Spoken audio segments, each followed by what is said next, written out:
friends, welcome back to my channel. I love having you back here, and if you're new, hi, I'm Stephanie. I speak 8 languages, learning a couple of others, and on this channel I give tips on language learning. In today's video, I want to speak about something that I feel is very important. Many times we're prone to saying that we don't have enough time, that we don't have enough energy to learn a language, or we just have too much going on. And I feel like those are two very separate concepts.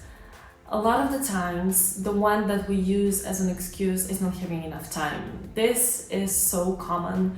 You hear a lot of people say that, and it's absolutely not true.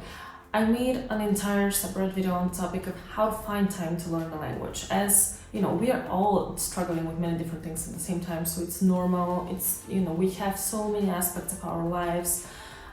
Professional, personal, hobbies, etc. So it can become a little daunting to find time to learn a language, but oftentimes really what we're doing is we're using it as an excuse. And in my video on how to find time, by the way, you can watch it after if you're interested, tips and tricks on how to find time for language learning. I go over a lot of this real quick here in case you haven't seen that video. You can just combine language learning with so many other activities. We all have those extra 15 to 20 minutes in a day, no matter what. We're always able to find them or to utilize that time for listening. I feel like listening is the biggest antidote to not having enough time in language learning. It's so easy to do. You can do it anytime and anywhere. You can stack languages, you can just use your leisure time when you're watching TV, do that in another language. If you have to read a certain book for school, you can pick it up and read it in another language. It's not that difficult. And even if you cannot do any of those things, it's always easy to listen when you're commuting, or it's always easy to just find those extra 15 minutes in your day, or whenever you're cleaning your house to find some time. So I feel like this is not an issue. Even if you are the busiest person in the world, finding more time is not that big of a deal. I think that the biggest struggle is when you're lacking energy.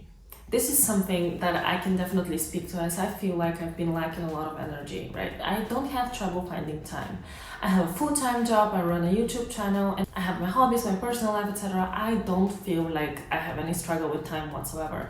But I feel like I have this struggle with energy, and this is what I think many of us actually really struggle with, because at the end of the day, as I said, those extra few minutes are not that hard to come by, or it's not that hard to combine language learning with other activities. But what do you do when you are able to free up time, maybe even a lot of time in your day, but you feel like you don't really have the energy to learn the language? Because let's be fair, language learning is a very energy-intensive skill, that ability to focus, to notice, etc. It can be difficult. Even if you are doing the most pleasurable, enjoyable thing when you're learning a language, it's still a little bit, it requires some brain power, right? It's not, even if you're watching Netflix and learn a language, it's just not you're turning on the TV and just coasting by.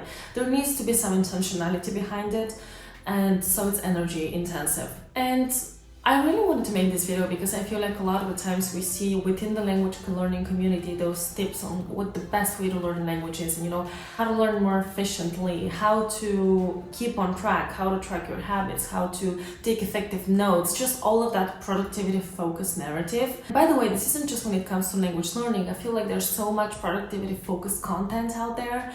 And it's all about how to be more productive, more effective, to maximize things. And I felt like this video is important to make, to kind of remind you that you don't have to be this language learning robot all of the time. Sometimes you'll be lacking the energy. And yes, not having time is just an excuse. And yes, you can find additional time, and it's not a big deal. But maybe you're just really tired and just find it difficult energy-wise. So one, it's okay to take a break. It's okay to go ahead and pause for a little bit, as I also made another video of how beneficial pauses can actually be and how they can speed up your learning, so check that one out. I'll pop it on the screen. But other than that, it's not just for, oh yes, breaks are productive, because they are, but it's also about, this is supposed to be a pleasurable activity, especially if you're studying languages outside of school. You're supposed to be enjoying it because that's how you learn quickest. So don't be afraid to take a break and not be so harsh on yourself. So that is message number one that I wanted to share, because we feel like we're all like a little bit running on a treadmill, just kind of keep going, but it's not necessarily something that you should always be doing. And two, Something else that I wanted to speak about is, okay, wait, if you feel like you've taken a break and now you want to get back on track despite your low energy, what do?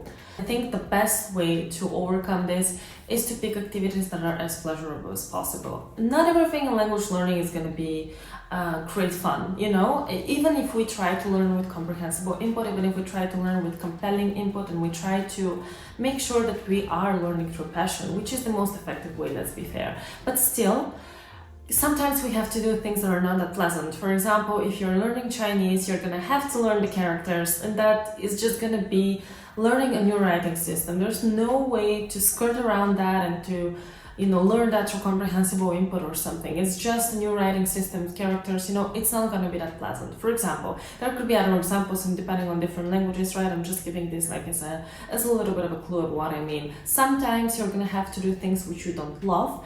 Overall, language learning should be fun, and this is the best way forward, but you know, there are those cases when you're doing things you don't like. So if you feel like you're lacking in energy, don't go for those things. In addition to taking a break, what you can do is going for the most pleasurable activities only. If that is reading your favorite book in that language, or watching a TV show you wanted to watch, or listening to music. Really only pick those activities, because if you're already low on energy and try to do something that you don't enjoy as much, it's really a bad mess and you feel like you're even lower on energy. This is what I've discovered from my learning and from coaching others. So give it a go and let me know how it goes in the comments. And speaking of coaching, I now also coach my subscribers here on YouTube. So if you're interested in that, shoot me a message on Instagram and I'll respond and we can, you know, figure out the details. And with that being said, I will see you here again on Sunday. I'm changing my publishing times from Mondays to Sundays. So yeah, I'll see you here next week. And until then, have a lovely one. Bye bye.